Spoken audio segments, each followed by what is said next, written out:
Thierry Mongala humilie Denis Sassou Nguesso sur la chaîne France 24. Nous vous donnons notre analyse. Le passage de Thierry Mongala sur les antennes du média France 24 est une catastrophe, non seulement pour l'image du régime du dictateur Denis Sassou Nguesso, mais surtout pour la diplomatie congolaise.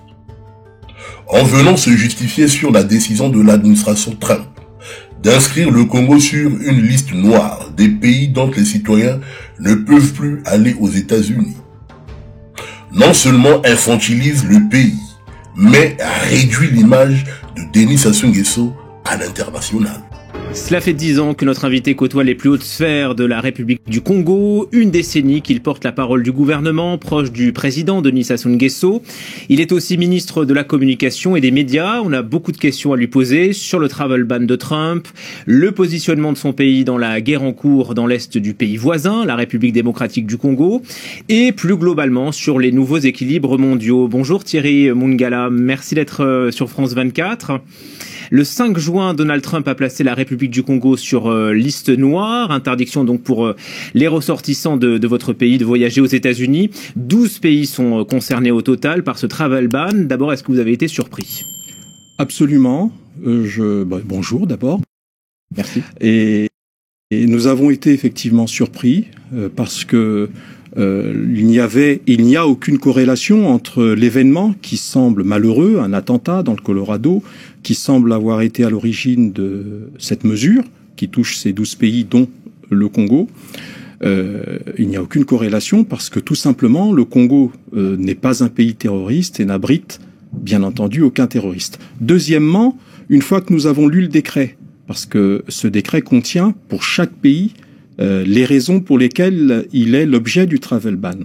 Pour ce qui concerne le Congo, il est dit qu'il s'agit pour l'essentiel, je dis bien exclusivement, du niveau de dépassement, du taux de dépassement des Congolais qui ont obtenu des visas et qui, pour des raisons diverses, demeurent aux États-Unis. Vous comprenez bien que d'un point de vue du gouvernement, nous n'avons aucune maîtrise sur les motivations qui amènent nos compatriotes ayant obtenu ces visas à rentrer après un dépassement ou à ne pas rentrer du tout. La principale raison de l'administration américaine, c'est de protéger les États-Unis des terroristes étrangers, vous l'évoquiez, et d'autres menaces à la sécurité nationale. Ça veut dire que dans l'esprit de Donald Trump, le Congo est une menace pour les États-Unis. C'est provocateur pour vous? Non, je crois que, je le répète, le président Trump et son administration n'ont pas l'habitude d'utiliser des euphémismes ou des circonlocutions. Quand ils ont, je crois que l'actualité depuis plusieurs mois nous le démontre, quand ils ont quelque chose à dire, et parfois pour des États autrement plus puissants que le nôtre, ils n'hésitent pas à utiliser les mots et appeler un chat un chat. Dans notre cas, il s'agit tout simplement de ce dépassement, de ce niveau de dépassement sur la présence aux États-Unis après avoir obtenu un visa. Pour ce qui concerne notre pays, et je crois que l'actualité du Congo depuis des années, voire des décennies le démontre, nous sommes un pays paisible, nous sommes un pays en paix, mais c'est une punition collective. C'est une punition collective qui va toucher toutes les Congolais et les Congolaises désireux de se rendre aux États-Unis. Voilà pourquoi nous sommes, le gouvernement, par les canaux diplomatiques, l'ambassadeur des États-Unis au Congo et l'administration elle-même à Washington, nous sommes entrés en relation, en discussion, et nous espérons qu'au terme de ces discussions, notre pays sera exclu de cette liste qui, si j'ai bien compris, doit être réévaluée tous les 90 jours. Les propos de Thierry Mongala sur France 24 nous révèlent en réalité le sentiment de crainte au sein du régime despotique congolais, mais surtout une absence de légitimité de ce régime qui est vomi par une large partie de sa population. En diplomatie, il y a la notion de la réciprocité. Un État souverain qui vient se justifier parce qu'il est inscrit sur la liste noire d'un autre État souverain, c'est à la limite honteux pour l'image de l'Afrique et de l'homme noir.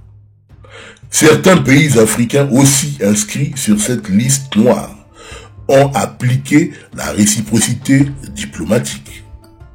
De convaincre Donald Trump, le Tchad a décidé de faire l'inverse, de suspendre la délivrance de visas aux Américains. C'est une stratégie qui vous paraît quoi, irréaliste? Non. je ne peux pas juger ce que fait un pays voisin et ami. Nous avons une stratégie qui est celle de l'apaisement et du règlement de ce que nous considérons et nous persistons à considérer comme un malentendu.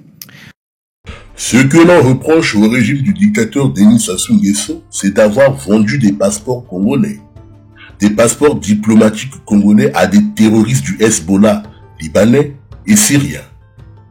Les arguments avancés par Thierry Mongala sont une honte et infantilisent le Congo à l'international. Je répète pour une deuxième fois.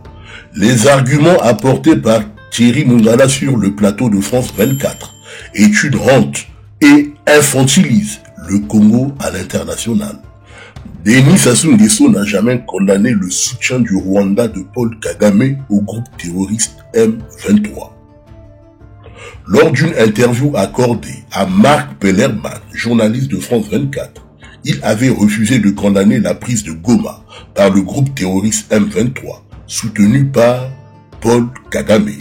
Est-ce que la RDC réclame des sanctions, y compris africaines, contre le Rwanda? Est-ce que vous y êtes favorable ou vous pensez que c'est contre-productif? Bon, on est dans une situation de conflit. Chaque partie essaye de tirer quelques avantages. Mais pour nous, ce qui est important, c'est que le dialogue s'instaure sous une forme ou sous une autre. Donc pas de sanctions, vous n'y êtes pas favorable. J'ai bien compris. Bon, les sanctions n'ont pas toujours réglé les problèmes. Ce qui nous importe, c'est la recherche d'une vraie solution. Un positionnement diplomatique qui avait d'ailleurs fait un tollé au sein de l'opposition congolaise. Écoutons Clément Mirassa. Le curieux silence du Congo face à l'agression de la République démocratique du Congo par le Rwanda. Cela se justifie certainement par la signature d'un accord de coopération militaire et technique avec le Rwanda, ce qui fait courir un risque au pays d'être co-belligérant dans ce conflit. La position du Congo étonne, surtout lorsque l'on sait aujourd'hui que le Conseil de sécurité des Nations Unies, le Conseil de la paix et sécurité de l'Union africaine, l'Union européenne, les États-Unis d'Amérique, la Belgique, l'Allemagne et bien d'autres pays ont clairement condamné cette agression. 3. Le complot international contre le Congo. Laurent Sokoko, citoyen angolais, a fait des révélations préoccupantes sur un complot international visant l'assassinat du chef de l'État congolais. Cela rappelle la situation de 2016, mise sur le dos du général Jean-Marie Michel Moukoko, qui purge actuellement sa 9e année de prison à la maison d'arrêt de Brazzaville.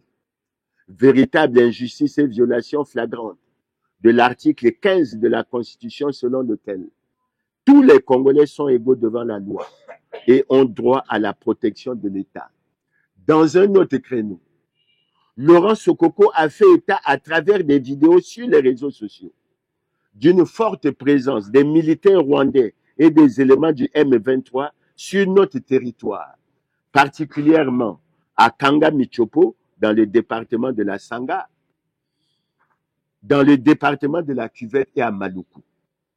Cette situation dangereuse préoccupe les Congolais, d'autant que d'autres vidéos ont circulé faisant état de la participation du Congo, notre pays, à un complot de déstabilisation de la République démocratique du Congo et au-delà de tout, de la menace sur la stabilité de toute l'Afrique centrale.